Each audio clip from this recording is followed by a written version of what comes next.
Hello and welcome to this lesson. Hard work pays. In our previous lesson, we discussed about Cultism 1. Today's lesson is going to be on Cultism 2, government effort to prevent cultism. The objectives for this lesson are you should be able to know the meaning of cultism, preventive measures against cultism, and government efforts to prevent cultism. What is cultism? A cult is a religious group whose beliefs and practices are extreme. Such a group is not a part of the established religious groups. Its beliefs and practices are unorthodox, strange, and could be frightening to other members of the society. Let us talk about the consequences of cultism. Cultism has led to the disruption of peace on campuses in many ways. 1. Violence and crime. Cult members are usually people who are given to crime. They are known to be hard drug users who are also prone to violence. The different cult groups sometimes clash and struggle for supremacy. They declare war and fight with very dangerous weapons. These cults are actually gangs. Death and injury.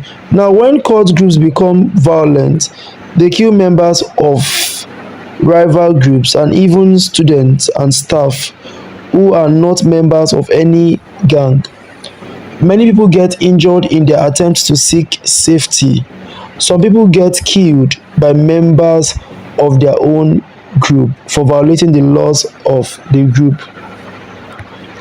We have disruption of academic activities. It is impossible to teach and learn when cult groups fight on the campuses. Sometimes they suddenly begin fighting during exams. Some students fire gunshots in the classrooms. In some cases, the institution's authorities suspend academic activities for weeks or months. We have fear and insecurity. Law-abiding people, hardworking and peaceful students and staff become afraid and feel insecure. This is more so when cult groups engage in warfare. We have confusion. When there is war, non-members become confused as to what to do next. Sometimes the authorities are forced to ask students to leave the campus immediately, and a lot of plans and activities have to be suspended or stopped.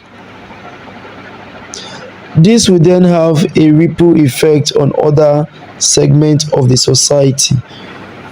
We have trauma as a consequence of cultism. Many students and staff and even their families remain traumatized for a long time. They are affected by the unpleasant and upsetting experiences they go through when cult groups terrorize the school community.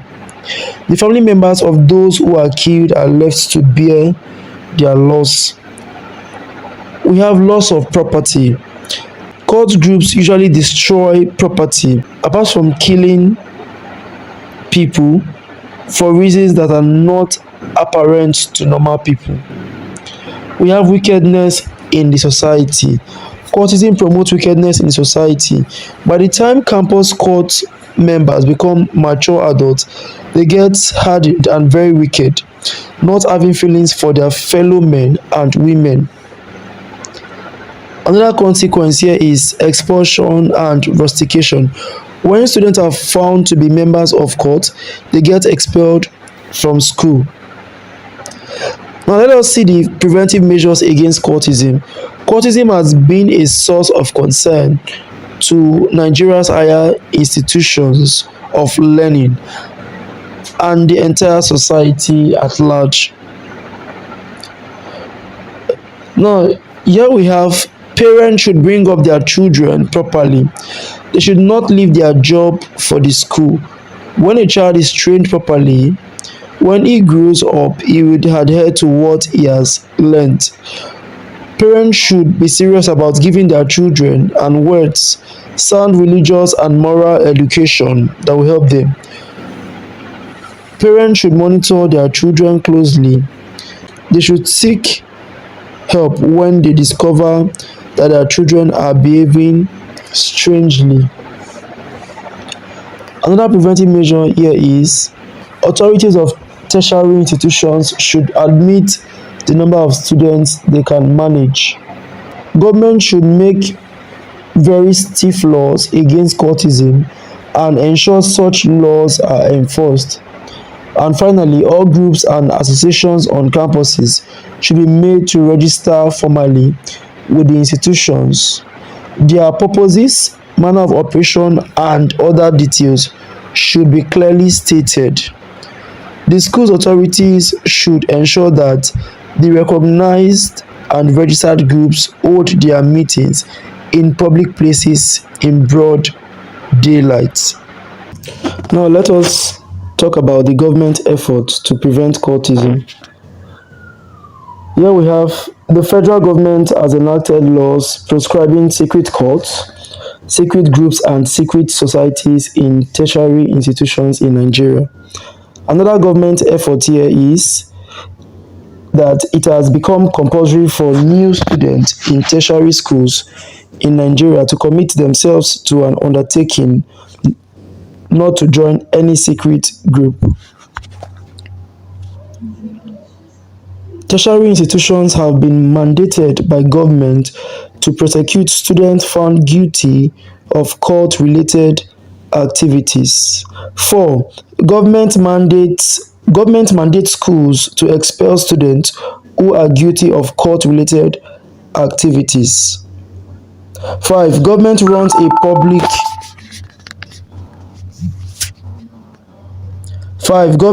a public enlightenment campaign against cultism. 6. Students who on their own confess to being members of cult groups are made to publicly renounce their membership. And finally, the introduction of civic education into the school curriculum and topics on vices such as cultism. Now we have come to the end of this lesson. Until next time, and bye.